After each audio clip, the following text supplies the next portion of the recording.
ఈ తరం యువతకు దేశ చరిత్ర తెలియకుండా చేస్తున్నారన్నారు రైతు కమిషన్ చైర్మన్ కోదండరెడ్డి. కాంగ్రెస్ మాజీ ప్రధానమంత్రుల సంస్కరణలే దేశాన్ని ముందుకు నడిపిస్తున్నాయని తెలిపారు.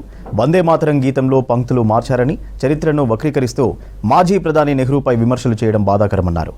అవసరమైనప్పుడు మతవాదాన్ని తెరపైకి తెచ్చి రాజకీయాలు చేయొద్దన్నారు కోదండరెడ్డి.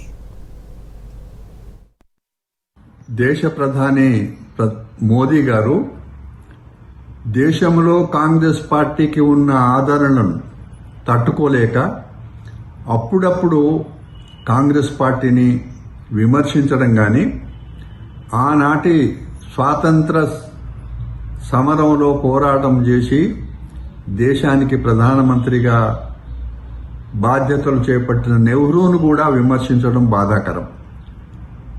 నెహ్రూ గారు జిన్నా గారి ఒత్తిడికి లొంగి వందే మాతరం గీతంలో కొన్ని పంక్తులు మార్చివేసినాడు అనే మాట, ఇది చరిత్రను వక్రీకరించి మాట్లాడడం. ఇది మంచిది కాదు. మీరు సర్దార్ పటేల్, వల్లభాయ్ పటేల్ కాంగ్రెస్ పార్టీ వాది, 100% కాంగ్రెస్ వాది. అట్లాంటి పటేల్ గారిని ఒక విగ్రహం పెట్టి మీరు సొంతం చేసుకునేందుకు ప్రయత్నం చేసిండ్రు. అదేవిధంగా మహాత్మా గాంధీ కళ్లద్దాలను మీరు ఈరోజు వాడుకుంటున్నారు.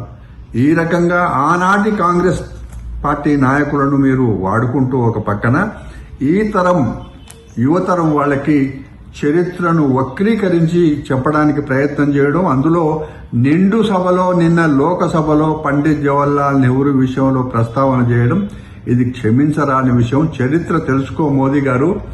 మీరు మంచి చేసి, దేశానికి మంచి చేసి, మంచి ఆలోచనతో ముందుకు పోండి. కానీ మీరు ఈ రకంగా అవసరం వచ్చినప్పుడల్లా మతవాదాన్ని ముందలు పెట్టి యువతరాన్ని తప్పుదోవ పట్టించడం మంచి పద్ధతి కాదు.